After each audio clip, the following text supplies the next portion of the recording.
দিব্যকে ফিরিয়ে আনতে গঙ্গাকে প্রমোশন করিয়ে মেঘনাথকে অ্যারেস্ট করালো মন্ত্রীমশাই।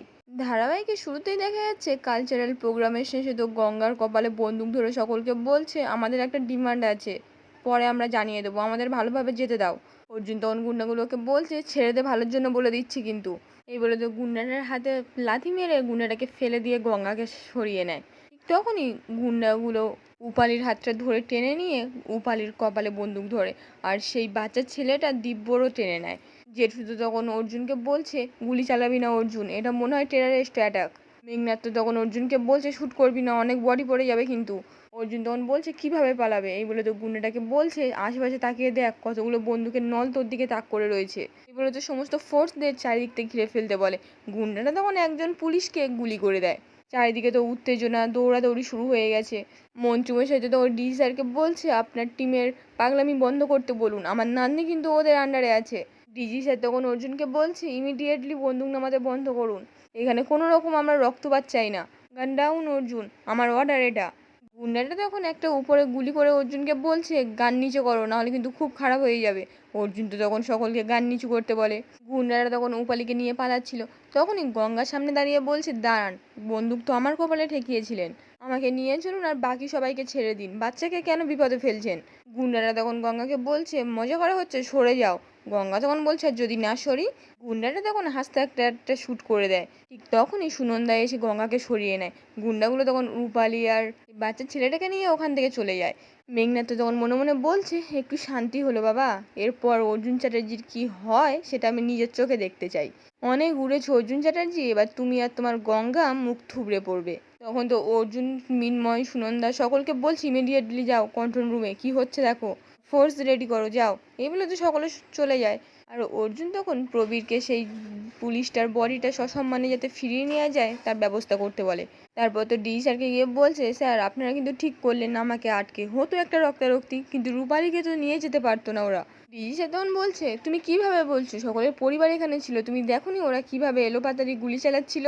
জেঠু তো তখন অর্জুনকে বলছে মাথা ঠান্ডা কর, একটা কথা মাথায় রাখিস, টেরারিস্ট টিমের কাছে কিন্তু আমরা মাথা নত করবো না। মেঘনাথ তখন অর্জুনকে এসে বলছে তুই দেখ স্বাধীনতা দিবসের দিন উপালিকে নিয়ে চলে গেল, কিভাবে গোটা পুলিশ টিমের মুখে সুনকালি পড়লো। অর্জুন তো তখন ওখান থেকে চলে যায়। গঙ্গা তখন মেঘনাথকে বলছে আজকে তো এটা হতো কেউ জানতো না, আমরা বরং একটা কাজ করি সকলে মিলে কি করা যায় সেটা চেষ্টা করি, হয়তো ছোট মুখে বড় কথা বলে ফেললাম। মেঘনাথ তখন বলছে এটা তো তোমার অভ্যেস, এইবারে তো যা নয় তাই কথা শোনায় গঙ্গাকে। তখনই তো মন্ত্রী সাহেব অর্জুনকে বলছে আপনিই সেই অর্জুন চ্যাটার্জি তাই তো, যার দায়িত্বে এই নিরাপত্তাটা ছিল। আপনি আমার একটা প্রশ্নের উত্তর দিন তো, এত কড়া নিরাপত্তা ভেদ করে কি করে ভেতরে ঢুকলো ওরা, আমার নাতিকে নিয়ে চলে গেল, আপনারা কিছু করতে পারলেন।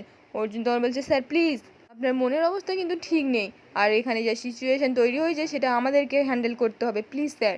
মন্ত্রী তো তখন প্রচণ্ড রেগে ডিসি স্যারকে বলছে এই আপনার বেস্ট অর্জুন চ্যাটার্জি ক্ষমা চাইছে না, তার ওপর আমার মুখের ওপর কথা বলে যাচ্ছে, ও হয়তো জানে না আমি কে। ডিসি স্যার তো তখন মন্ত্রীমশাইকে শান্ত হতে বলে। মন্ত্রীমশাই তো তখন কোনো কথা না শুনে রাগারাগি শুরু করে।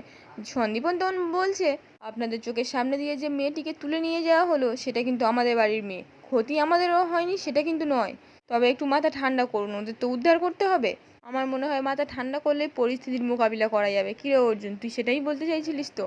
অর্জুন তখন জেঠুকে বলছে জেঠু দেখুন আমি তো অস্বীকার করছি না, কিন্তু এসব তো এখন আলাপ পরিচয় করার সময় নয়, এখন তো চিন্তা করতে হবে কিভাবে উদ্ধার করা যায়। মন্ত্রীমশাই তখন বলছে তাহলে আমি আধ ঘন্টার মধ্যে আমার নাতনিকে ফিরে পাবো তো। গঙ্গা তখন মনে মনে বলছে এই লোকটা মহাশয়তান, এমনভাবে বলছেন যেন স্যারই সবই করিয়েছে। মেঘনাথ তখন মনে মনে বলছে উফ, যেন আমার কাটার জায়গায় মলম লাগানো হচ্ছে, মন্ত্রীমশাই ছাড়বেন না এই এসিপিটাকে। তখনই মন্ত্রীমশাই বলছে এর উত্তরটা কিন্তু আমার চাই, আধ ঘন্টা নাকি 45 মিনিটস। অর্জুন তখন বলছে স্যার এটা এইভাবে বলা সম্ভব নয়। মন্ত্রীমশাই তো তখন চোটপাট শুরু করে দেয়। মন্ত্রীমশাইয়ের স্ত্রী তখন অর্জুনকে কাঁদতে কাঁদতে বলছে আমি তো তোমাদের এইসব ব্যাপারে কিছু বুঝি না, আমার নাতিটাকে এনে দাও বাবা। জেঠু তখন মন্ত্রীমশাইয়ের স্ত্রীকে বলছে আপনি চিন্তা করবেন না, অর্জুনের চেয়ে বড় অফিসার আমাদের পুলিশ বাহিনীতে অনেক কম আছে, অর্জুনের হয়ে আমি আপনাকে কথা দিচ্ছি আপনার নাতনিকে ঠিক ফিরিয়ে আনবে। ডিজি স্যার তখন অর্জুনকে বলছে ওরা কি ডিমান্ড করবে বলে গেল না। এই বলে তো চঞ্চলকে বলছে চঞ্চল কন্ট্রোল রুমে চলো দেখি কি করা যায়। এই বলে তো সকলে মিলে ওখান থেকে চলে যায়। গঙ্গা তখন মেঘনাথের দিকে তাকিয়ে মনে মনে বলছে এই লোকটার মুখটা এমন লাগছে কেন, এনাকে তো আমার বিশ্বাসও হয় না। বাবা গঙ্গেশ্বর তুমি দেখো সব যেন ঠিকঠাক হয়। এই বলে তো ওখান থেকে চলে যায়। মেঘনাথ তখন একা একা দাঁড়িয়ে বলছে, তুই যত চেষ্টা করে নে কেন, মন্ত্রীমশাইয়ের নাতি আর রূপালীকে তুই কিছুতেই বাঁচাতে পারবি না, যতই চেষ্টা করে নে। এদিকে তখন অর্জুন তো মন্ত্রীমশাই, ওনার স্ত্রী সকলকে নিয়ে থানার মধ্যে আসে। তারপর মৃণাল মৃন্ময়কে বলছে সকলে বাইরে যাও। এই বলে তো মন্ত্রীমশাইকে বলছে, আপনি চিন্তা করবেন না, আমি আপনাকে কথা দিচ্ছি ওদের কোনো ক্ষতি হতে আমি দেবো না। এদিকে তখন মন্ত্রীমশাইয়ের স্ত্রী তো প্রচণ্ড কান্নাকাটি করছে। ডিজি স্যার তখন এসে বলছে, আপনারা এরকম কান্নাকাটি করবেন না, আমরা কথা দিচ্ছি খুব তাড়াতাড়ি ওদেরকে উদ্ধার করে নিয়ে আসবো, আর প্লিজ এই জায়গাটা একটু ফাঁকা করে দিন। গঙ্গা তখন মনে মনে বলছে, কেন জানি না ডান চোখের পাতাটা নেচেই চলেছে, কোনো ক্ষতি হবে মনে হচ্ছে, বাবা গঙ্গেশ্বর দেখো কারোর কোনো যেন না ক্ষতি হয়। এদিকে তখন মেঘনাথ তো অরুণাংশকে ফোন করে বলছে, কি খবর জানো তো, আমার নামটা যেন না বাইরে বেরিয়ে আসে, পুলিশ ব্যারাকে একটা আয়োজন করা হয়েছিল মন্ত্রিসভার। এবারে তো সমস্তটা খুলে বলে, তারপর কি করতে হবে বলে দেয়। অন্যদিকে দেখা যায় মন্ত্রীমশাইয়ের ফোনে তো একটা ভিডিও কল আসে। অর্জুন তখন মন্ত্রীমশাইকে বলছে, মাথা ঠান্ডা করে ভিডিও কলটা তুলুন আর কথা বলুন। মন্ত্রীমশাই তো ফোনটা রিসিভ করে। তখনই সেই গুন্ডাটা রূপালী আর পরলাবাবুকে দেখায়। পরলাবাবুকে দেখেই তো মন্ত্রীমশাই কান্নাকাটি শুরু করে দেয়। অর্জুন তখন মনে মনে বলছে, রূপালীও ওখানে আছে, কিন্তু আমি এক্ষুনি ক্যামেরার সামনে যেতে চাই না, রূপালী আর মন্ত্রীমশাইয়ের নাতিকে যেভাবে হোক আমি ফিরিয়ে আনবই। আজকের পর্বটি এখানেই শেষ হয়ে যায়। কেমন লাগলো কমেন্টে জানাতে ভুলবেন না।